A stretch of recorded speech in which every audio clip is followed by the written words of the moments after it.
Recording करू नका लगेच. अप्लाइड योग. ठीक आहे, अप्लाइड योगा.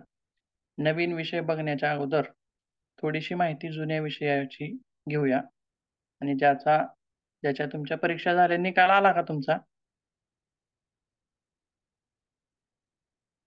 परीक्षांचा निकाल आला का गेल्या वेळेसच्या? हो सर. ठीक आहे. तर कसे गुण वगैरे कसे आलेत माझ्या विषयाचे? चांगले आहेत सर.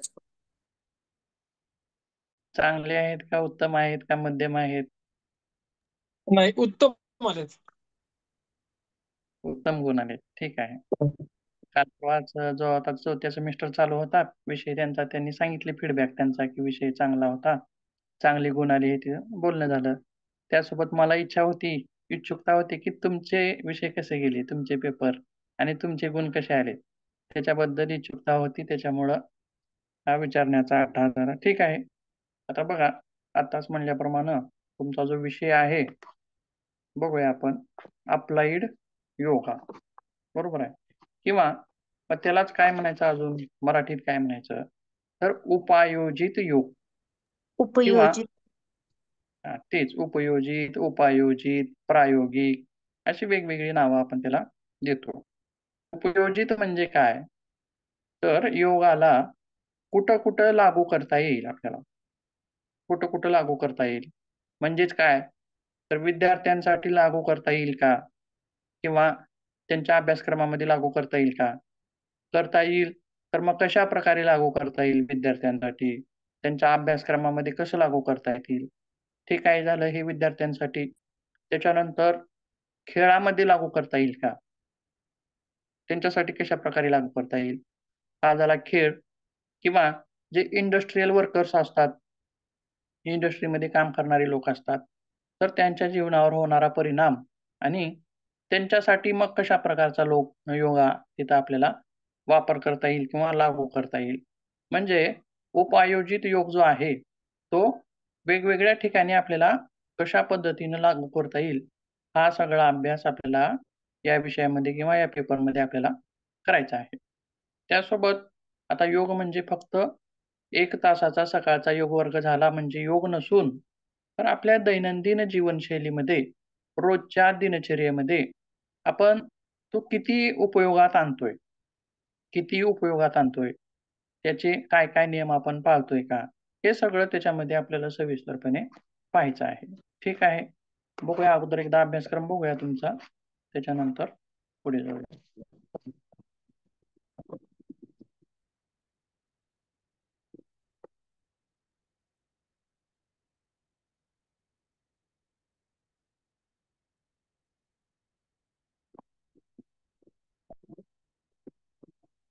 बघा, अप्लाइड योगा याच्यामध्ये एकूण मुख्य जे आहेत ते 3 मॉड्यूल आहेत. पहिलं मॉड्यूल आहे योगा इन एज्युकेशन, म्हणजे आताच मी म्हटल्याप्रमाणे शिक्षणामध्ये योग कसा लागू करायचा, त्या संदर्भात हा मॉड्यूल आहे. त्याच्यानंतर मॉड्यूल सेकंड जो आहे तो योगा इन स्पोर्ट्स, म्हणजे खेळामध्ये वेगवेगळे जे खेळ आहेत आणि कोणत्या खेळामध्ये आपल्याला कोणता योगा तिथं उपयोगी ठरणार आहे आणि तो कितपत आपल्याला त्या खेळाडूमध्ये गुणवत्ता मिळवून देणार आहे, म्हणजे त्या खेळामध्ये त्याला हे करता येईल, विजय मिळवता येईल. त्याच्यासाठी मग स्पोर्टमध्ये योगा काय आहे, तर तो मॉड्यूल सेकंड आहे. आणि मॉड्यूल थर्ड जो आहे तो योगा थेरपीचा आहे. योगा थेरपी म्हणजे हा विषय कशाशी निगडीत आला, आरोग्याच्या विषयी निगडीत आला. म्हणजे रोजच्या जीवनशैलीमध्ये किंवा आपल्याला जे वेगवेगळे होणारे विकार आहेत त्याच्या बाबतीत कोणता योग करावा, त्याच्या संदर्भात हा मॉड्यूल तिसरा आहे. ठीक आहे, असे एकूण 3 मॉड्यूल आहेत. पण त्याच्यात आता सुरुवातीला जो आपल्याला मॉड्यूल फर्स्ट चालू करायचा आहे, आता त्याच्यामध्ये काय काय पॉईंट आहेत, एकूण 4 पॉईंट आहेत. पहिला आहे levels of education, objective of education, yoga practice for memory improvement, yoga practice for concentration. म्हणजे मेमरी इम्प्रूव्हमेंट असेल किंवा कॉन्सन्ट्रेशन असेल, आता ह्या सगळ्या गोष्टी विद्यार्थ्यांच्या गरजेच्या आहेत, म्हणून हे विषय इथं आलेले आहेत. आणि yoga practice for excellence in education हा त्याच्यातला 4था पॉइंट आहे. ठीक आहे, बघूया. आता पहिला जो पॉइंट आहे आपल्याला लेवल्स ऑफ एज्युकेशन, याच्यामध्ये काय माहिती घ्यायची आहे. तर सुरुवातीला त्याच्यामध्ये आपल्याला काय बघायचं आहे, तर शिक्षण म्हणजे काय, ह्या गोष्टी आपल्याला त्याच्यामध्ये पहिल्यांदा बघायच्या आहेत. तर याच्या बाबतीत थोडक्यात 1 मिनिटामध्ये मी शिक्षण म्हणजे काय सांगता आलं तर सांगा थोडक्यात, जास्त वेळ न घेता. तुम्हाला काय वाटतं शिक्षण कशाला म्हणायचं?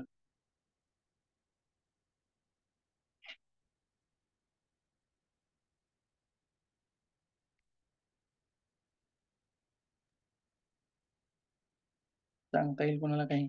आपल्या उपजत गुणांना अ, हं, आपल्या उपजत गुणांना विकसित करणे किंवा हं. त्यासाठी केलेला अभ्यास. म्हणजे तो उपजत गुण म्हणजे सर्वांगीण असो, म्हणजे ठीक आहे. वैयक्तिक असो, सामाजिक असो, असे त्यांना विकसित करण्यासाठी जे आपण शिक्षण म्हणजे जे आपण अभ्यास करतो त्याला आपण हं. शिक्षण म्हणतो. आणखीन कुणी सांगता येईल काही थोडक्यात? शिक्षण म्हणजे शिकणे, हं. क्षणाक्षणाला शिकणे. छान, छान. ठीक आहे. क्षणाक्षणाला शिकणे. बरं.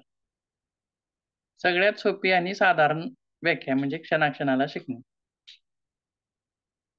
ठीक आहे. आणखीन काही? गुरुच्या सानिध्यात राहून शिकणे म्हणजे शिक्षक, विद्यार्थी आणि अभ्यास या तिघांचा म्हणजे त्रिकूट जो हं. असतो ते म्हणजे शिक्षण. त्रिकूट. ठीक आहे. रवी सर? हा, आलं सगळ्यांचं. पण मला वाटतं की बेसिकली सुप्त गुणांचा विकास सातत्याने करणे हे ठीक शिक्षण आहे. आहे. मग त्याचे मेथड्स वेगवेगळे असू शकतात. ठीक आहे, ठीक आहे. विद्यार्थ्यांचा सर्वांगीण विकास करणे म्हणजे पण शिक्षण. म्हणजे ठीक आहे. मानसिक, शारीरिक. हं, हं. बरोबर आहे. जवळपास सर्वच व्याख्या तुम्ही सांगून टाकलात का काय असं वाटतंय मला. ठीक आहे. बघूया पुढे शिक्षण म्हणजे काय? तर बघा, शिक्षण आपल्याला कशाला म्हणता येईल? किंवा लिहिता वाचता येणं म्हणजे शिक्षण का? एवढं त्याला मर्यादित करता येईल का? लिहिता वाचता आलं म्हणजे शिक्षण झालं का? तर नाही. किंवा आपण काय म्हणतो बघा, आपल्या मुलाला म्हणा शाळेत घातलं की आपण काय म्हणतो? शिक्षण त्याचं चालू झालं असं म्हणतो.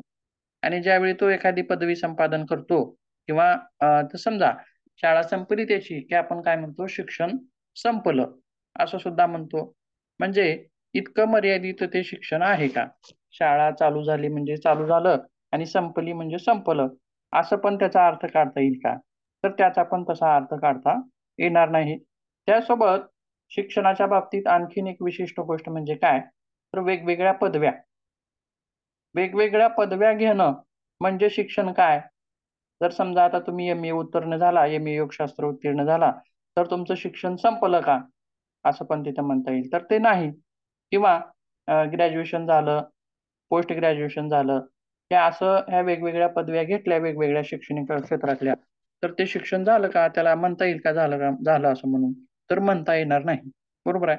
किंवा या पदव्या म्हणजे काय आहेत मग नेमकं?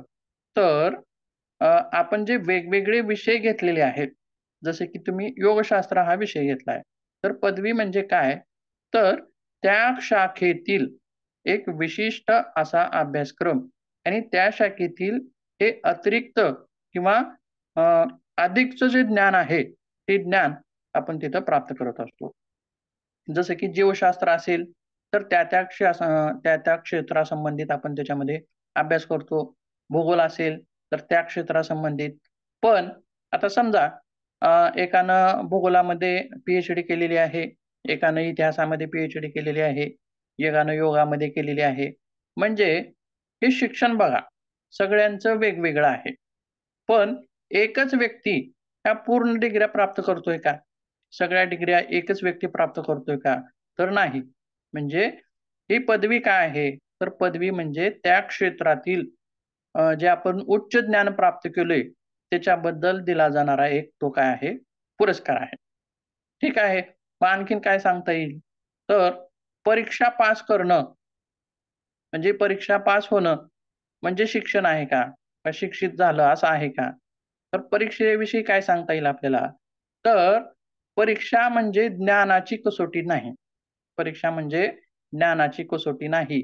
तर परीक्षेत बसल्यानंतर आपण काय करतो? आपण जो अभ्यास केलाय, आपण जे ज्ञान मिळवलंय, ते ज्ञान आपल्याला किती आठवतं? आपल्याला जो कालावधी दिलेला आहे 1 तास, 2 तास, 3 तास जो कालावधी दिलेला आहे, त्या कालावधीमध्ये आपण घेतलेलं ज्ञान आपल्याला किती आठवतं आणि ते आठवलेलं आपण किती लिखाणामध्ये आणू शकतो, लिहू शकतो, त्याला विस्तारित करू शकतो, मांडू शकतो. ही जी कला आहे, ही कला तिथं दिसून येते आणि त्या कलेच्या आधारे आपण काय होतो? परीक्षा पास होतो. म्हणजे परीक्षा पास होणं, ही शिक्षण होणं याची व्याख्या नाही. आलं लक्षात? त्यासोबत आता आपल्याला मग पुढे आणखीन काय बघायचं आहे? तर मग शिक्षण सुरुवात कशी झाली शिक्षणाची? कुठून सुरुवात झाली असेल? सांगता येईल याच्याबद्दल?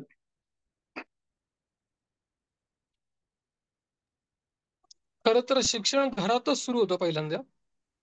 हां, राइट. म्हणजे छान. आईच मुलाला शिकवते, तिथूनच शिक्षण सुरू होतं. पहिला गुरु तर तीच आहे ना. पहिला गुरु आई म्हटल्याप्रमाणे जसं की प्रागैतिहासिक काळ असेल, म्हणजे वैदिक काळाच्या अगोदरचा काळ, ज्यावेळी मानव विकसित होत होता. ज्यावेळी सुरुवातीला तर काय, त्याला फक्त काहीतरी खाणं, पिणं, जे आपल्याला भूक लागेल तेव्हा खाणं, शिकार हुडकणं, फळं खाणं, कंदमुळं खाणं. त्याला कपडे नेसण्याइतकं शिक्षण सुद्धा नव्हतं किंवा कपडे कसे वापरावे किंवा कपडे असतात याविषयी सुद्धा माहिती नव्हती किंवा निवाऱ्याविषयी माहिती नव्हती. खानपानाविषयी माहिती नव्हती. जे सापडल ते सगळं ते काय करायचे, ग्रहण करायचे आणि आपली भूक भागवायचे. मग अशा वेळी शिक्षण होतं का? तर होतं म्हणता येईल. अशा वेळी सुद्धा होतं. ज्यावेळी आता शिक्षणाचा जो कालावधी आहे, तो कसा आहे?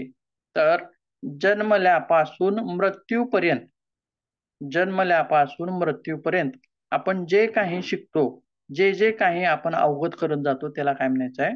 शिक्षण म्हणायचं आहे. मग अ, 12वी पर्यंतचा जो कालावधी असेल किंवा 3 वर्षाचा डिग्रीचा कालावधी असेल किंवा त्याच्या 2 वर्षाचा पी-जीचा कालावधी असेल, इतका कालावधी शिक्षणाचा आहे का? तर इतका मर्यादित कालावधी त्याचा नाही. तर सर्वात महत्त्वाची शिक्षणाबाबतची गोष्ट म्हणजे काय आहे? जन्म-मृत्यूपर्यंत जे काही आपण अवगत करत जातो, जे काही शिकत जातो, त्याला शिक्षणाचा कालावधी म्हणायचा आहे. मग ज्यावेळी मानवाचा विकास होत होता प्रागैतिहासिक काळामध्ये, त्यावेळी बघा, आता शिकार कशी करावी, हे सुद्धा गरजेचं होतं. म्हणजे काय? भाला उलटा धरावा का सरळ धरावा? उलटा फेकून मारला तर शिकार होईल का हो? मरेल का ती प्राणी मरेल का पुढचा? किंवा झाडावरचं फळ कसं तोडावं? हे सुद्धा अवगत असणं गरजेचं आहे. खाली बसल्यासच उगं पड, पड, फळ म्हणल्यास पडेल का? तर नाही. तर किमान त्या फळाला दगड तरी हाणला पाहिजे. बरोबर आहे. एखादा दगड घेऊन हाणला पाहिजे आणि ते सुद्धा आपली लहान मुलं जी असतात, मग लहान मुलं यांचं शिक्षण कुठून चालू होतं? तर ते शिक्षण जे आहे समाजातून म्हणजेच ते पाहून शिकतात. आपण जसं काही गोष्टी करतो, एक-एक गोष्टी जशा-जशा करत असतो, ते पाहून ते काय करत जातात, शिकत जातात. त्याचप्रमाणे प्रागैतिहासिक काळामध्ये पाहून शिक्षण, कृतीद्वारे शिक्षण असं होत जायचं. त्याचसोबत आणखीन काय, तर सर्वात पहिला शिक्षक किंवा आता रवी सरांनी म्हटल्याप्रमाणे कुटुंब हा शिक्षणाचा आधार होता. त्या काळात सुद्धा कुटुंब काय होता? शिक्षणाचा आधार होता आणि त्याच्यातूनच आपल्याला शिक्षण दिलं जायचं. जसं की आपली आई असेल किंवा वडील असतील, हे आपले प्रथम गुरु होत. बरोबर आहे. तर खाणे असेल, आपल्याला खाणं सुद्धा माहीत नाही बघा. आता माझाच एक लहान मुलगा आहे. त्याला जेवायला वाढलं, की सगळं घेतो तो. चपाती घेतो, भाजी घेतो, वरण घेतो, तूप साखर खायची आवड आहे त्याला, तूप साखर घेतो. सगळे हे वेगवेगळं घेतो. परंतु खाताना काय करतो, एक घास मोडतो आणि तिन्हीमध्येही बुडवतो एकदाच. एकदाच तिन्हीमध्येही बुडवतो आणि खातो. म्हणजे त्याला खाण्याचं शिक्षण आहे का बघा? नाही. खाण्याची माहिती नाही. शिक्षण किंवा खाण्याची कला त्याला अवगत नाही. मग ही कला अवगत करून घेण्यासाठी त्याला शाळेमध्ये घालावं लागेल का?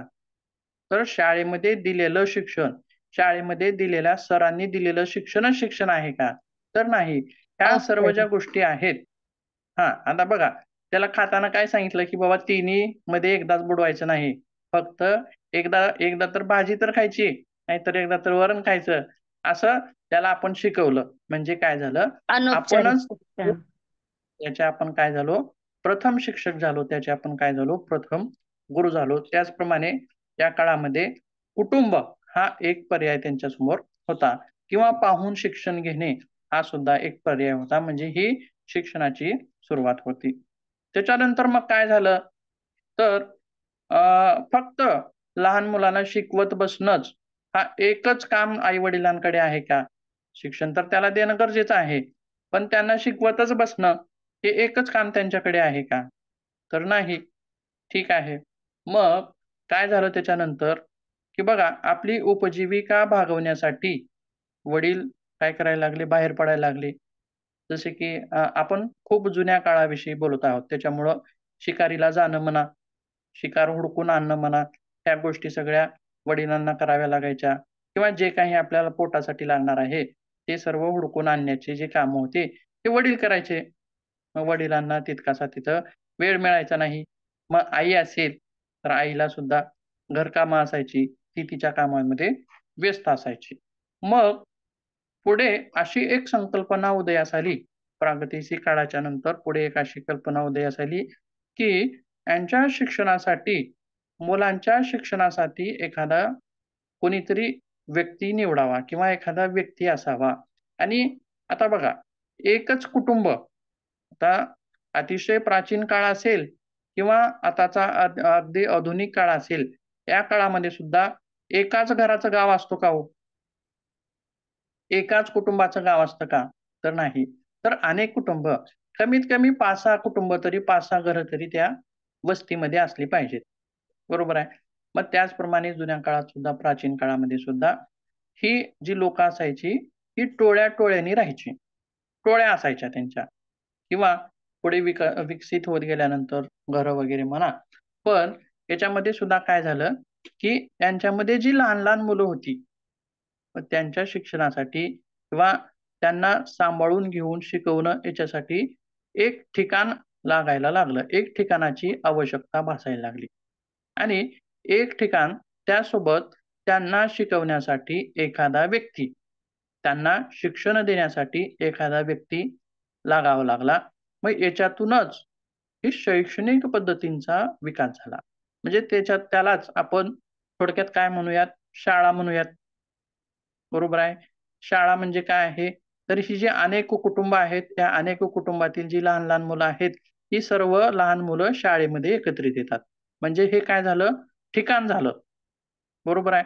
मग शिक्षण हे फक्त ठिकाणावर पूर्ण होईल का मग? फक्त ठिकाण प्राप्त झालं म्हणजे पूर्ण होईल का? मग त्यांना शिकवण्यासाठी कोणीतरी लागेल. म्हणजे आवश्यक काय-काय गोष्टी आहेत. ठिकाण तर आवश्यक आहेच. त्यासोबत काय आहे? शिक्षक, शिकवणारा व्यक्ती सुद्धा तिथं आवश्यक आहे. मग अशाच याच्यातून शिक्षणाच्या वेगवेगळ्या पद्धती विकसित होत गेल्या. त्यासोबत मग याचे सुद्धा वेगवेगळे कालखंड पडतात.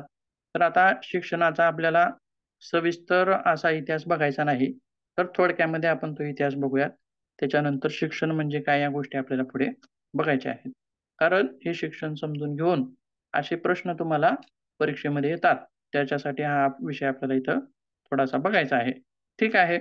मग प्राचीन काळाच्या नंतर, आई-वडिलांच्या नंतर आता बघा, आणखीन मग कालखंड कसे करता येतील आपल्याला? जसे की वैदिक कालखंड आहे. हा सर्वात प्राचीन झाला.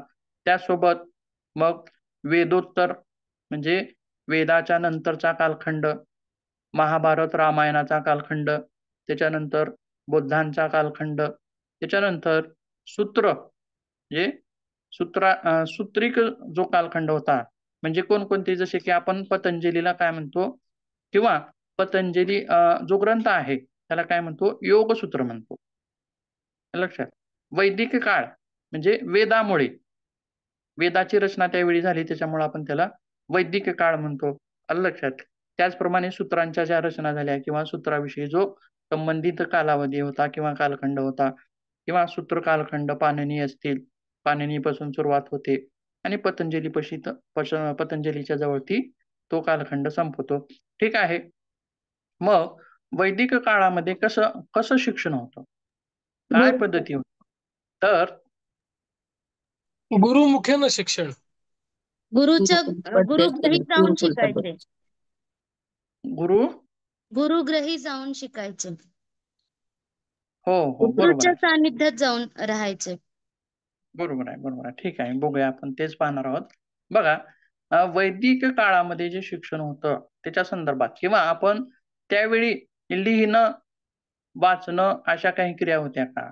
तर नव्हत्या. तर तिथं पाठांतर हा विषय मुख्य होता. काय होता? आपण बघा त्यावेळी छापखाने होते का? नाही. तर अलीकडच्या काळामध्ये हे वेद असतील, पुराण असतील, शास्त्र असतील यांची छापखान्यामुळे हे छापले गेले.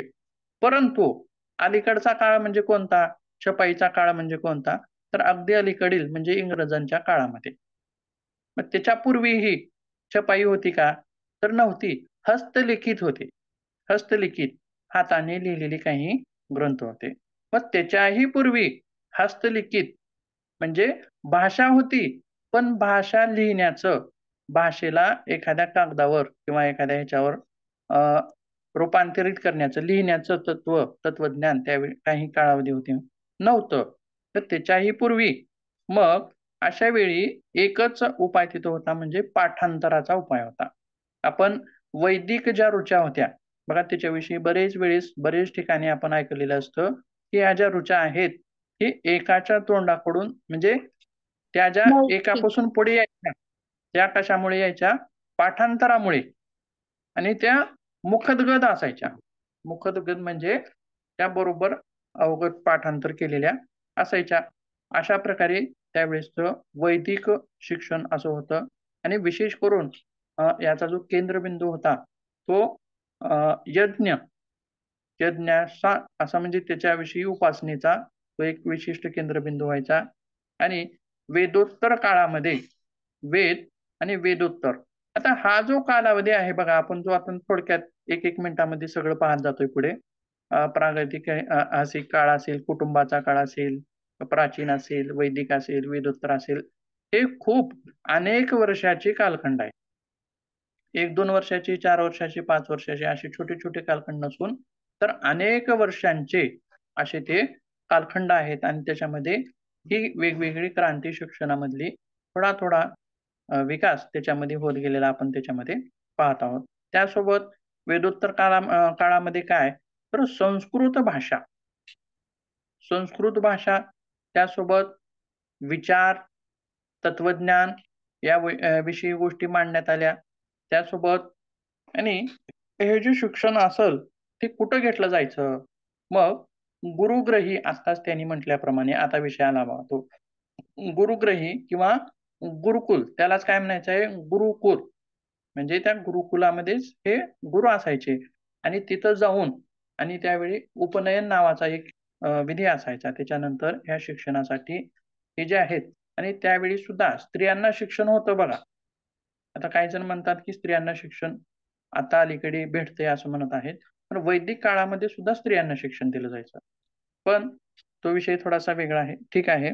आणि याच्यामध्ये जवळपास 8 वर्षापासून शिक्षणाला सुरुवात व्हायची. त्या गुरुकुलांमध्ये 8 वर्षापासून शिक्षणाला सुरुवात व्हायची आणि 12 वर्षापर्यंत त्यांचं शिक्षण पूर्ण केलं जायचं. त्यासोबत जे तिथं शिकवले जायचे, शिकवणारे जे असायचे त्यांना आचार्य म्हणून सुद्धा संबोधलं जायचं. त्यासोबत त्याच्यानंतरचा काळ जो आहे, तो काय आहे? आता बघा, हा वैदिक कालखंड कशाशी निगडीत आहे जास्तीत जास्त करून तर तत्वज्ञानाविषयी निगडीत आहे. तत्वज्ञानाविषयी भाषा, विचार, तत्वज्ञान याविषयी तो निगडीत आहे. त्याच्यानंतरचा जो कालावधी आहे, तो महाभारत आणि रामायण अशा संदर्भात. मग या कालावधीमध्ये, या कालखंडामध्ये सुद्धा शिक्षण घेण्याच्या तशाच पद्धती होत्या. गुरुकुलच होते. गंगेच्या तीरावर, यमुनेच्या तीरावर आणि ते मानवी वस्तीपासून खूप दूर असायचे.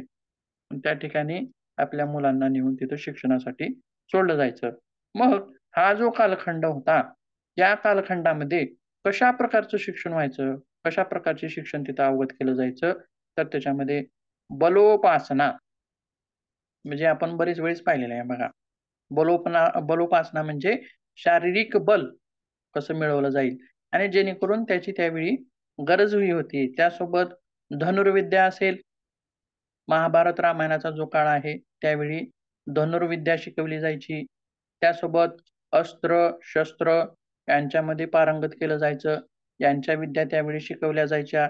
त्यासोबत आणि आणखीन पुढे जाऊन जर पाहायचं म्हटलं, तर बघा इथं सुद्धा शिकवणारे गुरु असायचे आणि विशिष्ट इथे एक गोष्ट आणखीन एक निदर्शनास येते ती म्हणजे काय, अशी ही जी शिक्षण आहेत, गुरुकुलामध्ये तर दिली जायचीच. त्यासोबत मठ आणि मंदिरं यामध्ये सुद्धा अशी शिक्षणं दिली जायची.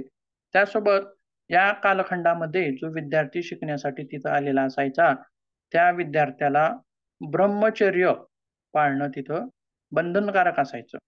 असा ब्रह्मचर्य आश्रम याच्यामध्ये तो असायचा. त्यासोबत आणि अपरिग्रह नावाची गोष्ट सुद्धा तिथं शिकवली जायची. आता बघा, आता सध्याचं जे कालखंडातील शिक्षण आहे, ते शिक्षण हे उपजीविका भागवणे, आपल्याला उपजीविका नंतर कशी मिळेल? तर इंजिनिअरिंग असेल, डॉक्टरकी असेल, वकील असेल किंवा आणखीन गोष्टी असेल आणि उपजीविका मिळवणं हे आवश्यक आहे, गरजेचं आहे. पण त्यासोबत तितकंच गरजेचं आहे का? किंवा त्याच्यामध्ये तत्वज्ञानाचा विषय सुद्धा काही शिकवला गेला पाहिजे का? हे सुद्धा गरजेचं आहे. बरोबर आहे. आणि त्यासोबत फक्त उपजीविका भागवणं हाच मानवाचा धर्म आहे का? नाही. तर इतर गोष्टी जसं की आता बघा या काळामध्ये फक्त उपजीविकेचं साधन म्हणून शिक्षण नाही, तर हे अपरिग्रहासारख्या गोष्टी असतील, ब्रह्मचर्यासारख्या गोष्टी असतील, अशा गोष्टी सुद्धा तिथं शिकवल्या जायच्या. त्यासोबत विद्यार्थ्यांना माधुकरी मागावी लागायची. म्हणजे आपण बरेच वेळेस सीरियल वगैरे पाहताना पाहिलं असेल बघा, कृष्ण असेल किंवा सुदामा असेल, अशा वेळी माधुकरी वगैरे मागून ते खावं लागायचं. असं वेगवेगळ्या गोष्टीतून त्यांना जीवन पुढे जे जगलं जाणारं जीवन आहे, त्याच्यामध्ये या सर्व गोष्टी त्यांना उपयोगी यायच्या. त्यासोबत हा महाभारत आणि रामायणाच्या काळानंतर जो कालावधी आहे, बुद्धाचा कालखंड असेल, याच्यामध्ये बघा शिक्षण कुठपर्यंत आलं, तर छंद असतील, व्याकरण असेल, ज्योतिष असेल, मूर्तिकला असेल, अशा वेगवेगळ्या कलांचा प्रवेश इथं झाला. या काळामध्ये शिक्षणामध्ये कलांचा प्रवेश झाला. बघा, वैदिक काळामध्ये भाषा, विचार, तत्वज्ञान असा भाग होता. महाभारत रामायण काळामध्ये बलोपासना, धनुर्विद्या, शस्त्र, अस्त्र आणि युद्ध कौशल्य असं सुद्धा त्याच्यामध्ये समावेश होता. त्याच्यानंतर आता बुद्धांचा काळ असेल, त्याच्यामध्ये पुढे काय झालं, तर कलांचा तिथं काय झाला समावेश झाला. म्हणजे काय, मग यावेळी धनुर्विद्या शिकवली जायची नाही का? किंवा युद्ध कौशल्य शिकवलं जायचं नाही का? तर ह्याही वेळी युद्ध कौशल्य शिकवलं जायचं. बरोबर आहे. त्यासोबत आता ह्या नवीन गोष्टी तिथं काय झालेल्या आहेत, ऍड झालेल्या आहेत. म्हणजे काय आहे, व्याकरण असेल, ज्योतिषशास्त्र असेल, असे वेगवेगळे तिथं. त्यासोबत सूत्रकाळ जो आहे, पाणिनीचा असेल किंवा पतंजलीचा असेल. म्हणजेच बघा, आपण प्रागैतिहासिक काळापासून इकडं आधुनिक काळाकडे येतोय किंवा आताचा नवीन जो कालखंड असेल, तर या नवीन कालखंडामध्ये हे जे शिक्षण आहे, म्हणजे इंग्रजापासून काय झालं, ही गुरुकुल परंपरा मोडल्या. तोपर्यंत गुरुकुल परंपरा होत्या. पण इंग्रजांच्या कालखंडानंतर काय झालं, इथं गुरुकुल परंपरा मोडल्या आणि शिक्षणाला नवीन स्वरूप प्राप्त झालं. काय झालं, शिक्षणाला नवीन स्वरूप प्राप्त झालं. जसं की तिकडं ब्रिटिशमध्ये ज्याप्रमाणे शिक्षण दिलं जायचं, तिथं जशा शाळा होत्या, तिथं जसे शिक्षक होते किंवा शिक्षणासाठी अभ्यासक्रम लागतो, तशा प्रकारचा अभ्यासक्रम, अशा वेगवेगळ्या गोष्टी मात्र इंग्रजापासून तिथं पुढे आपल्याला आलेल्या दिसून येतात. हा झाला शिक्षणाविषयीचा कालखंड असेल. मग त्याच्यानंतर आपल्या आणखीन पुढं काय बघायचं आहे, तर शिक्षणाचे काही शाब्दिक अर्थ बघायचे. काय बघायचे, काही शाब्दिक अर्थ बघा. एक इमेज शेअर करतो मी, त्याच्यामध्ये लक्षात येईल तुम्हाला.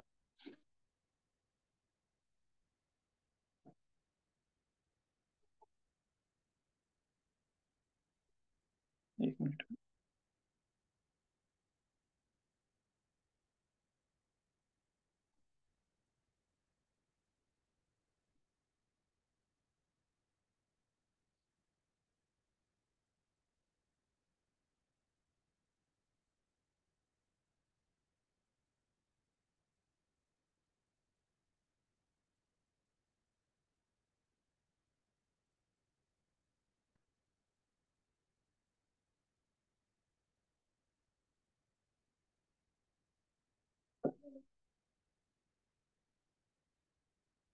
एकच मिनिट हा.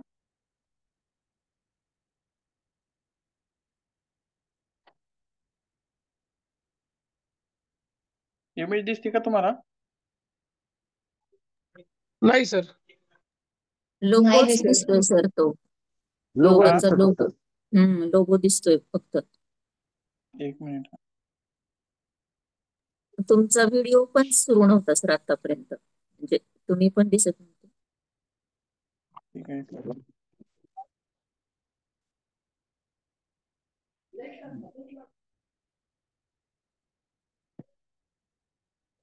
ठीक आहे, काय तर प्रॉब्लेम आहे बहुतेक. शेअरिंग होत नाही. शेअरिंग चालू आहे पण शेअरिंग होत नाही.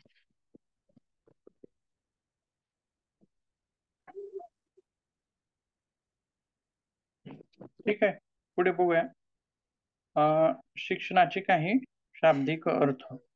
त्याच्यातील आपण सुरुवात करताना काय बघायचं आहे सुरुवातीला, तर शिक्षण हा जो शब्द आहे तो संस्कृत धातूमधील शिक्ष किंवा शास याच्यापासून आला आहे. तुमचा व्हिडिओ म्हटलं चालू जातं. करा ना सर. लक्षात येईल. हे नुसतं लोगो दिसतोय. हा बघा, तर शिक्षण हा जो शब्द आहे त्याची सुरुवात आपण पाहताना अगोदर बऱ्याच पुस्तकांमध्ये लॅटिन एज्युकेशन याच्यापासून सुरुवात केली जाते. म्हणजे एज्युकेशन म्हणजे काय, एज्युकेअर कुठून आला तो शब्द असं. पण त्याच्याही पूर्वी आपण त्याच्याबद्दल बोलायचं म्हटलं तर संस्कृत धातू जो आहे शिक्ष किंवा शास याच्यापासून तो आलेला आहे असं म्हटलं जातं. मग त्यासोबत शिक्ष याचा काय अर्थ निघतो, तर त्याचा अर्थ आहे जाणून घेणे किंवा समजून घेणे असा त्याचा अर्थ निघतो. मग आता जाणून घेणे म्हणजे नेमकं काय, कशाला मानता येईल जाणून घेणे? तर बघा, एखादी गोष्ट आहे, समजा आपण प्रवासामध्ये आहोत आणि पुढचा मार्ग आपल्याला माहित नाही. मग तो जाणून घ्यायचा असेल, तर तो माहिती करून घ्यायचा असेल तर काय करतो आपण, बाजूला जर कोणीतरी असलं तर त्याला विचारतो की बाबा आपल्याला असं असं जायचं, मग कोणत्या मार्गाने जाता येईल. किंवा मग तो जर समजा सांगितलं इकडून पण जाता येतं, इकडून पण जाता येतं, मग आपला त्याच्यानंतरचा दुसरा प्रश्न काय असेल की मग चांगला रस्ता कोणता आहे, खराब कोणता आहे, चांगला कोणता आहे, गाडी व्यवस्थित जाईल का, असं वेगवेगळ्या गोष्टी आपण तिथं काय करून घेतल्या, जाणून घेतल्या. वेगवेगळ्या गोष्टी काय केल्या आपण तिथं माहित करून घेतल्या. म्हणजेच यालाच काय म्हणायचं आहे, शिक्ष असा त्याचा अर्थ निघतो म्हणायचा आहे. त्यासोबत समजून सुद्धा घेतल्या. फक्त जाणूनच घेतल्या का, जाणून घेतल्या म्हणजे पहिली गोष्ट काय आहे की दोन मार्ग आहेत त्यांनी सांगितले, इकडून एक जातो आणि इकडून एक जातो, हा जाणून घेण्याचा उद्देश झाला. मग समजून काय घेतलं आपण त्याच्यानंतर की खराब आहे का चांगला आहे, आणि जवळचा कोणता पडतो, लांबून कोणता जातो आणि जवळ कोणता जाईल, आणि इकडून गेलं तर लवकर जाऊ का इकडून गेलं तर लवकर जाऊ. आलं का लक्षात? म्हणजे जाणून घेतल्यानंतरची दुसरी जी पायरी झाली ती कोणती होती, समजून घेण्याची पायरी होती. ती ज्ञान. आता बघा, आता जाणून घेतलं किंवा समजून घेतलं, काय जाणून घेतलं आणि काय समजून घेतलं आपण? मार्ग अगोदर जाणून घेतला आणि तिथपर्यंत पोहोचायला कोणता सोपं आणि सुलभ आहे हे हा, समजून घेतलं. हे घेतलं ठीक आहे, पण त्याला काय म्हणता येईल आपल्याला, त्याला शाब्दिक काय म्हणता येईल, शब्द काय वापरता येईल त्याच्यासाठी आपल्याला? एकच शिक्षणच ना सर. शिक्षण. ठीक आहे. जाणणे म्हणजे अनुभव. फक्त माहिती असणे आणि समजून घेणे म्हणजे आत्मसात करण्याचा प्रयत्न करणे. शिक्षण काय झाली, ही प्रक्रिया झाली. आता आणखीन एक शब्द हवा आहे आपल्याला. आता उपेक्षित, इच्छित एक आणखीन एक शब्द आहे तिथं महत्वाचा. ज्ञान मला होणे. सापडे. काय होणे? ज्ञान होणे. ज्ञान. आपण एखाद्या विषयीचं ज्ञान घेतलं. ज्ञान हा शब्द वेगळा आहे, शिक्षण हा शब्द वेगळा आहे. जाणून घेणे, समजून घेणे, जाणून घेण्याची प्रक्रिया किंवा समजून घेण्याची प्रक्रिया किंवा ज्ञान घेण्याची प्रक्रिया, याला म्हणायचं शिक्षण. आत्मसात. शिक्षण. आलं का लक्षात? म्हणजे शिक्षण ही काय झाली, एक प्रक्रिया झाली. आलं का लक्षात? मग या प्रक्रियेमध्ये 2-3 गोष्टी आवश्यक असतात. तो भाग आपल्याला पुढे बघायचा आहे. ठीक आहे. किंवा आता शिक्ष झालं तर शास हा जो दुसरा शब्द आहे, मग त्याचा काय अर्थ निघतो? शास या शब्दाचा अर्थ काय निघतो? तर शासित करणे किंवा नियंत्रित ठेवणे, नियंत्रण करणे. किंवा त्यालाच आता बघा, शास या शब्दाचे अर्थ वेगवेगळे असे सांगितले. परंतु शासन, शासन काय करतं? नियंत्रित करतं. नियंत्रणच करतं. प्रजेवर काय करतं? प्रजेवर नियंत्रण. वेगवेगळे नियम, अटी लागू करून काय करतं? त्यांच्यावरती एक प्रकारचं नियंत्रण ठेवतं किंवा प्रजेला काय करतं? ते शासित करतं. आलं का लक्षात? म्हणजे शिक्षणाचा हा शास जो धातू आहे, त्याच्यापासून सुद्धा हा शिक्षण शब्द आला असावा असं तज्ञ. शिस्त लावणे पण म्हणू शकतो ना सर? शिस्त लावणे हा पण म्हणू शकतो ना? हा, बरोबर आहे. तो पण शब्द तिथं आपल्याला प्रयोग करता येतो, शिस्त लावणे. ठीक आहे. आणखीन पुढे आपल्याला पुढे गेलं तर काय बघायचं आहे? हा संस्कृत धातू 2 झाले, शिक्षशास्त्र. त्याच्यानंतर आपल्याला बघायचं आहे वेदामधील काही शब्द बघायचे. वेदामधील काही शब्द बघायचे. तर कोणकोणते आहेत? त्याच्यामधला एक आहे विद्या, दुसरा आहे बोध, तिसरा आहे विनय आणि चौथा आहे ज्ञान. असे वेगवेगळ्या शब्दांचे अर्थ सुद्धा आपल्याला तिथं पुढे बघायचे आहे.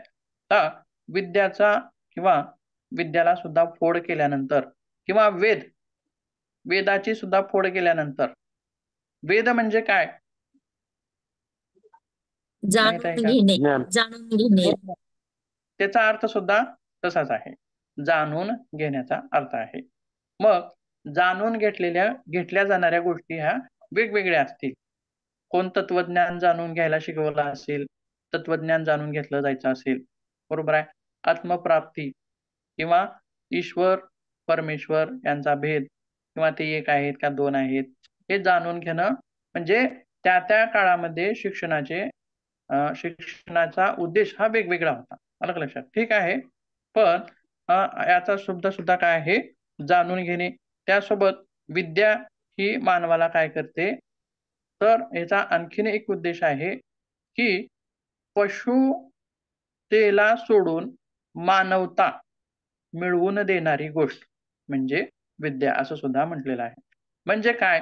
बघा, प्राणी आणि मानव यांच्यामध्ये मुख्य काय फरक आहे सांगता येईल का आपल्याला? त्यांच्यामध्ये काय फरक आहे का? किंवा मानवाची बुद्धी विकसित आहे, तो सारासार विचार करू शकतो. मानवाची बुद्धी विकसित आहे. ठीक आहे. जर समजा प्राण्याला सांगितलं किंवा प्राण्यामध्ये कधी उठावं, कधी झोपावं, किती वेळ झोपावं, जेवण काय करावं म्हणजे काय खावं, किती वेळ खावं, पोट भरून खावं का अर्ध्या पोटानं खावं, पाणी कधी प्यावं, झोप कधी घ्यावी, रात्री घ्यावी का दिवसा घ्यावी, याच्यामध्ये काही नियम असतात का हो? जसं मानवाप्रमाणे नियम असतात का? आपण 3 टाइम जेवण करतो किंवा दिसेल तेव्हा चरतो का पशुप्रमाणे? मानवाप्रमाणे नाही, पण निसर्गदत्त त्यांचे काही नियम आहेत. हा, निसर्गत आहेत नियम, ठीक आहे. परंतु मानवासारखे नियम आहेत का? तर मानवासारखे नियम त्यांच्यामध्ये नाहीत. आलं का लक्षात? म्हणजेच बघा, किंवा आणखीन एक गोष्टी त्यांच्यामध्ये तितक्याच मर्यादित आहेत. झोपणे, खाणे. आलं का लक्षात? आणखीन काय गोष्ट आहे का दुसऱ्या नवीन गोष्टी काय त्या करतात का? जर मानवानं सुद्धा त्या 2-3च गोष्टी केल्या असत्या तर आतापर्यंत विकास झाला असता का हो? आता जो सध्या मानव चंद्रापर्यंत जातोय, चंद्रावर जातोय, मंगळावर जातोय, सूर्यापर्यंत पोहोचलेला आहे. हा वेगळा विषय झाला. किंवा वैद्यक शास्त्रामध्ये खूप प्रगती झालेली आहे. भौतिक शास्त्रामध्ये प्रगती झालेली आहे. रसायनशास्त्रामध्ये प्रगती झालेली आहे. अशी प्रगती ही प्राण्यांमध्ये दिसून येते का? नाही. नाही. कारण बौद्धिक प्राण्यात विकास नाही. प्राण्यामध्ये आणि माणसामध्ये तो जो फरक आहे, तो हाच फरक आहे. म्हणजे विद्या जी आहे, विद्या काय करते मानवाला पशुपासून मानव म्हणजे बघा, मग आपण सुरुवातीला पशु आहोत का? पशु आहोत का मग? तर पशु नाही. पशुवत आहोत. पशु नाही. मानव सुद्धा प्राणीच आहे. मानव सुद्धा काय आहे? प्राणीच आहे. ठीक आहे. परंतु मग पशु आहोत का? तर नाही.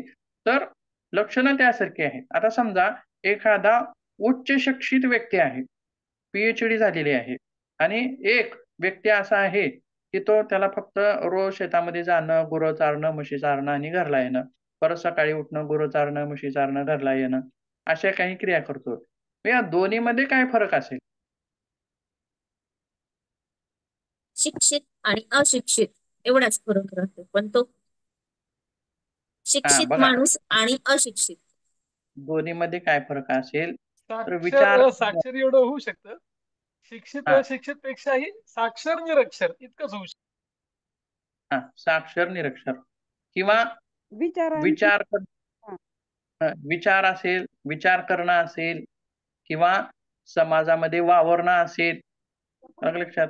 बौद्धिक पातळी किंवा जीवना उपजीविकेसाठी घेतलेलं शिक्षण म्हणजे उपजीविकेसाठी घेतलेलं शिक्षणामध्ये त्यांच्या दोघांचा फरक असेल. त्यांनी घेतलं नाही, जीवन त्यांनी घेतलं. आणि जीवन जगताना दोघांच्या जीवनामधील फरक असेल. आता याच्या जीवनामध्ये सुखसुविधा जास्त असेल. हा कारमध्ये फिरत असेल, हा एसीच्या रूममध्ये बसत असेल, मान-मर्यादा त्याची वेगळी असेल. अशा वेगळ्याच गोष्टी तिथं मॅटर करतात. पण अ, अपूर्ण अशिक्षित राहणं हे सुद्धा कसं आहे? पशुवत आहे. म्हणजे तो फक्त जो एक व्यक्ती गुरं राखण्याचा जो काम करत आहे, त्याला जर पुण्यामध्ये नेऊन सोडलं, तर त्याला घराकडे येण्याचा मार्ग सुद्धा म्हणजे तितकासा कळणार नाही. कोणत्या बस स्टँडला गेलं पाहिजे? बसनं गेलं पाहिजे का रेल्वेनं गेलं पाहिजे? आपल्या जवळचं कोणतं बस स्टँड आहे? आणि बस स्टँडमध्ये गेल्यानंतर पण बस कोणती लागली आहे? आपल्या गावाकडे जाणारी बस कुठं लागते? आणि त्याच्यावरती पाटी कोणती आहे? किंवा कोणत्या फलकासमोर आपल्या गावची गाडी लागते? ह्या गोष्टी कधी समजतील किंवा उमजत असतील? बघा, गुराख्याला त्या समजतील का? ज्यानं कसलं शिक्षण घेतलेलं नाही. समजतील का त्याला ह्या गोष्टी सगळ्या? तर नाही, तो दुसऱ्याला विचारेल, की आपल्या गावची गाडी कुठं लागते? बरोबर आहे. किती वाजता लागते? किंवा कुण्या फलकाजवळ लागते? ह्या सगळ्या गोष्टी काय करेल तो, म्हणजे दुसऱ्यावरती आधारित असेल. आलं का लक्षात? म्हणजे पशुवत असं त्याला म्हटलेलं आहे. बऱ्याच गोष्टींची तफावत ह्या दोघांमध्ये तिथं दिसून येते. ठीक आहे. त्यासोबत त्याचा पुढचा जो शब्द आहे बोध होणे. बोध होणे म्हणजे आकलन होणे. एखाद्या गोष्टीची आकलन होणे म्हणजे काय? तर आता बघा, बोध होणे याच्यामध्ये काय आपल्याला विषय सांगता येईल. आता तुम्ही अ, वैद्यक शास्त्राचं शिक्षण घेतलंय. वैद्यक शास्त्राचं शिक्षण घेतलंय. मग नुसतं शिक्षण घेतलं, आता काय केलं, डॉक्टरनी सांगितलं तुमच्या पुढे ऑपरेशन करून दाखवलं सगळं. हे असं करायचं, हे तसं करायचं, हे असं इतकं फाडायचं, इतकं शिवायचं, असं तसं करायचं. आलं का लक्षात? पण मग लगेच तुम्हाला करायला लावलं. करता येईल का तुम्हाला? त्या गोष्टी करता येतील का? तर नाही. आलं का लक्षात? किंवा तुम्ही ड्रायव्हिंग क्लास लावला आहे. गाडी चालवायची शिकणं. हे तुम्हाला काय केलं? सांगितलं, की बाबा हा एक्सेलेरेटर आहे, हा गिअर आहे. असं हे सगळ्या गोष्टी सांगितलं. परंतु त्या गोष्टी तुम्हाला कितपत कळतात? आलं का लक्षात? म्हणजे आता समजा एखाद्याला ओव्हरटेक करायचा आहे. तर कधी करता आला पाहिजे? त्याचं आकलन किंवा ब्रेक कधी दाबला पाहिजे? स्पीड किती वाढवली पाहिजे? गिअर कधी टाकला पाहिजे? ह्या सगळ्या गोष्टींचा ज्यावेळेस तुम्हाला बोध होईल, म्हणजे शिक्षण म्हणजेच काय? बोध असा सुद्धा त्याचा एक अर्थ आहे. त्यासोबत विनय एक अर्थ आहे. विनय म्हणजे काय, तर जी व्यक्ती किंवा जी व्यक्ती जितकं शिकलेली असेल तितकी विनम्र असते. बरोबर आहे का? जी व्यक्ती जितकं शिकलेली असेल तितकी ती विनयी असते असं सांगता येईल का, म्हणता येईल का? हो हो, किंवा अगदी अगदी असं म्हणता येईल. हा, म्हणजे जितकं तिचं शिक्षण झालेलं आहे तितकं ती व्यक्ती विनयशील असते. म्हणजे विनयानं तिची काय आहे, वागणूक आहे. त्यासोबत पुढचा जो आहे ज्ञान. आताच आपण ज्ञान म्हटल्याप्रमाणे असे वैदिक वेगवेगळे शब्द हे शिक्षणाबाबत तिथं वापरलेले आहेत. त्याच्यानंतर आता आपण संस्कृत बघितलं, संस्कृत धातूविषयी किंवा वेदातील काही शब्द बघितले. त्याच्यानंतर आता आपल्याला आणखीन एक पुढे काही शब्द बघायचे आहेत. ते आहेत लॅटिन शब्द किंवा एज्युकेशन हा जो शब्द आलेला आहे, हा इंग्रजीमधील एज्युकेशन जो शब्द आलाय तो इड्युको, EDUCO या लॅटिन शब्दापासून एज्युकेशन हा शब्द आलेला आहे असं म्हटलं जातं. मग हा इड्युको म्हणजे काय, जसे की आपल्या संस्कृत मधील धातू होते बघा, तसं शिक्ष, शास असे, तसं तर इडुकेचा अर्थ काय होतो मग, तर याची फोड केली जाते. ई वेगळा, ई प्लस डुको, ई प्लस डिको, DUCO असं त्याची फोड केली जाते. आणि ई म्हणजे काय, तर आउट ऑफ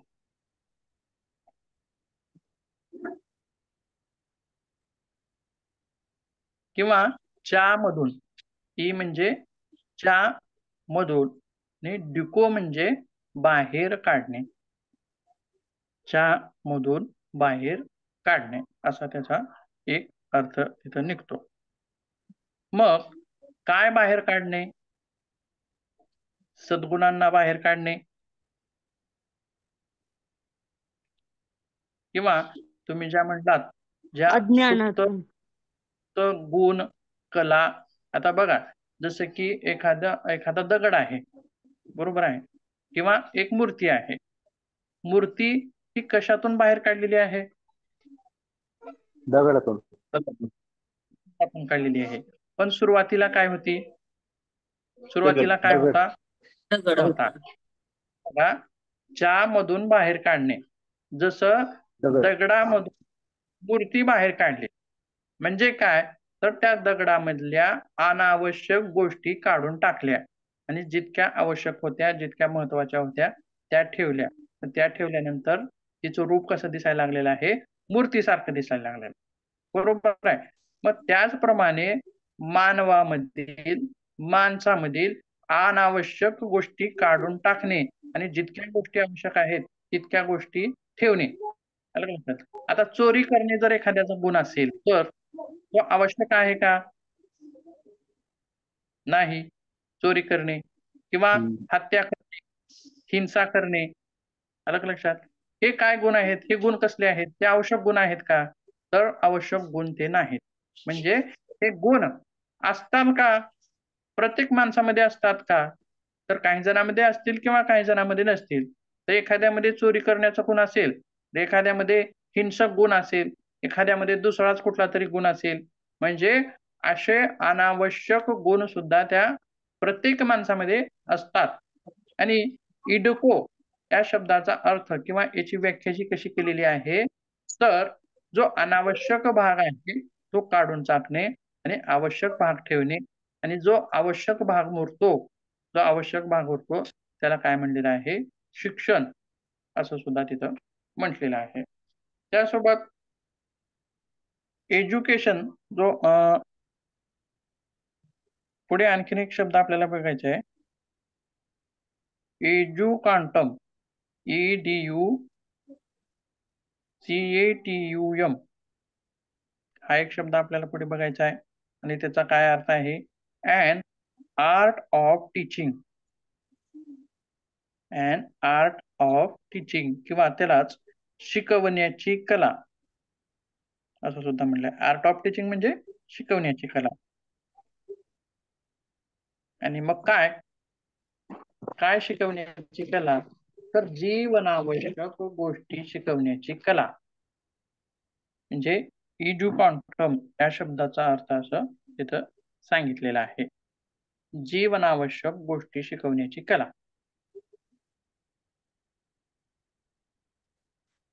आणखीन एक शब्द पुढे आहे एज्युकेअर किंवा EDUCARE असा एक शब्द आहे.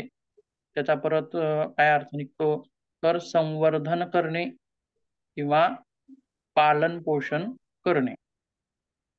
याचा अर्थ शिक्षणाशी कसा लावता येईल, कशाचं संवर्धन करणे,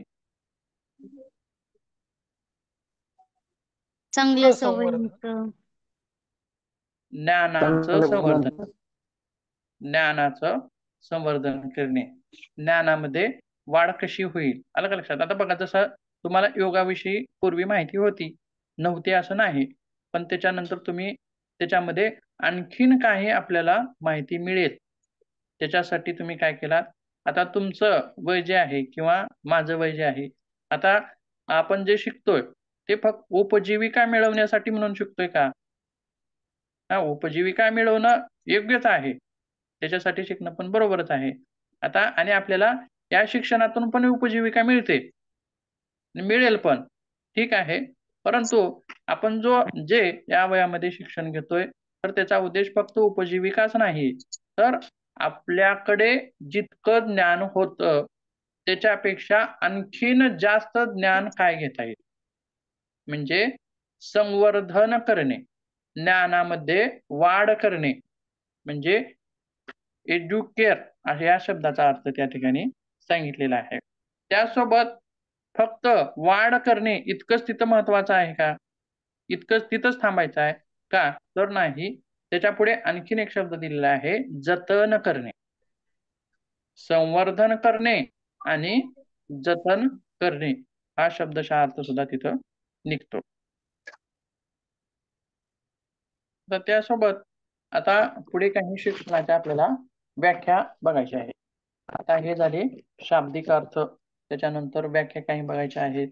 तर बघा, एक सर्वसाधारण व्याख्या तिथं सुद्धा एक दिलेली आहे की प्रौढ माणसांनी आपल्या ज्ञानाची व आपल्या अनुभवाची छाप लहान मुलांवर पाडणे म्हणजे शिक्षण, असं सुद्धा एक व्याख्या तिथं दिलेली आहे. म्हणजे बघा, शब्दशः अर्थ आपण याचा बघूयात. प्रौढ माणसांनी म्हणजे प्रौढ माणूस, याच्यामध्ये ज्ञान वृद्धिंगत झालेला आहे, ज्ञानाची शुद्धरी काय आहे, मोठी आहे. किंवा आणखीन एक गोष्ट, अनुभवाची शुद्धरी सुद्धा याच्यापेक्षा कशी आहे, मोठी आहे. मग ऊर्जा जी प्रवाहित होते ती जास्त ऊर्जेकडून कोणत्या, कमी असलेल्या ऊर्जेकडे प्रवाहित होते. त्याचप्रमाणे ज्याच्याकडे अधिक ज्ञान आहे, जास्त प्रमाणामध्ये ज्ञान आहे, त्याच्याकडून कमी प्रमाणामध्ये असलेल्या गोष्टीकडे ज्ञान जाणे. किंवा आता ही जी व्याख्या आहे ही सर्वसाधारण ढोबाळमानाने सांगितलेली व्याख्या आहे, किंवा ही एखाद्या व्यक्तीनं सांगितलेली आहे, महात्मा गांधींनी सांगितली आहे का आंबेडकरांनी सांगितले असं तिथं तत्वज्ञान त्याच्या मागे नाही. तर सर्वसाधारण म्हणजे प्रौढ व्यक्तींनी लहान मुलांवरती जी छाप पाडली जाते, किंवा बघा आपण सहजच म्हणतो की एखादा व्यक्ती काही जर चुकला किंवा तो जर उद्धट वागला, तो जर उद्धट बोलला, तर त्याला काय म्हणतो आपण, तुझ्या बापानं असं शिकवले का तुला, म्हणतो, बरोबर आहे, म्हणतो असं. म्हणजे हा, तो शिक्षक कोण आहे, आपला बाप आहे. त्याचा अनुभव त्यानं त्याच्या मुलावरती किती बिंबित केलाय आणि कोणता अनुभव तिथं बिंबित केलाय. आता एखादा वडील मरेल, एखादा वडील त्याची शिकवण वेगळी असेल, दुसऱ्या वडिलाची शिक्षण वेगळी असेल, परंतु आपला अनुभव तिथं सोडणं. किंवा एखाद्याचा वडील तर सुतार असेल, तर त्याचा मुलगा पण सुतारच होईल असं नाही, पण ती सुतारकीची गुण लक्षणं त्याच्यामध्ये येतात. किंवा तो एखाद्याचा वडील सोनार असेल, तर सोन्याचं काम कसं केलं जाईल ही जी अनुभवाची छाप आहे ती सुद्धा त्याच्यावरती पडत असते. म्हणजे अनुभव असेल किंवा ज्ञान याची छाप लहान मुलांवरती पाडणं म्हणजेच शिक्षण असं सुद्धा म्हटलेलं आहे. त्यासोबत आणखीन एक व्याख्या आपल्याला बघायची आहे. बघा, ही जी व्याख्या आहे ही अब्दुल कलामांची व्याख्या आहे. त्यांनी काय म्हटलंय, ज्याद्वारे जग बदलण्याची क्षमता येते ते म्हणजे शिक्षण, असं कोण म्हणलंय? APJ अब्दुल कलामांनी म्हटलेलं आहे. किती सुंदर व्याख्या आहे बघा. जग बदलण्याची परत सांगा क्षमता सर एकदा. परत एकदा सांगा सर. परत एकदा सांगा व्याख्या. ज्याद्वारे जग बदलण्याची क्षमता येते ते म्हणजे शिक्षण. बरोबर आहे का हे? बरोबर आहे ना. जग, पूर्वीचं जग कसं होतं आणि आताचं कसं आहे? बरोबर आहे. आता जो विकास झालाय, आताच मी मागे म्हणल्याप्रमाणे आता जो आपण जे चंद्रापर्यंत जातोय किंवा जे वैद्यकशास्त्र असेल किंवा रसायनशास्त्र असेल किंवा वेगवेगळे शास्त्र असतील, त्याच्यामध्ये आता सध्या आपण काय आहोत, त्याच्या ज्ञानामधील उच्च अवस्थेला पोहोचलेले आहोत आपण.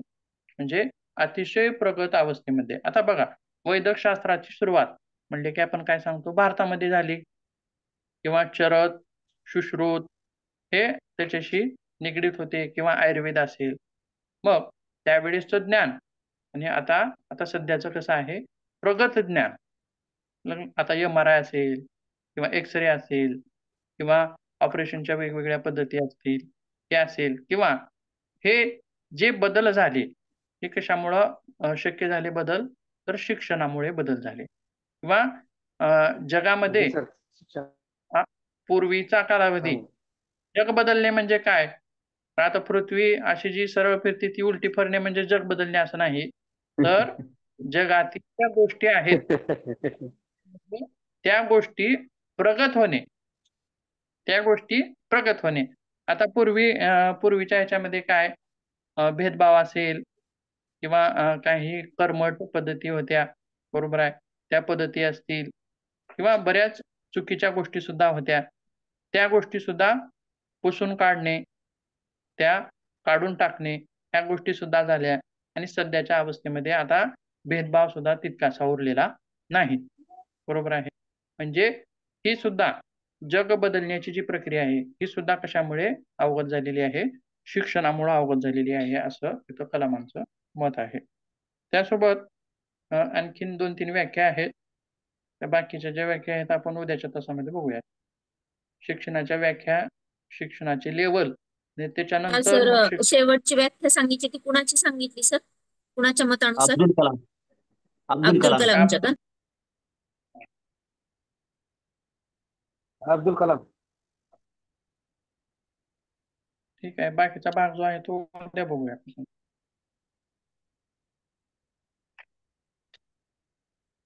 पुढचा तास आहे का तुमचा? बहुतेक सुरेश सरांचं असेल, म्हणजे तसं काही आलं नाही नोटिफिकेशन, पण सर म्हटलं ते तुमचा एक आणि त्यांचा एक होईल.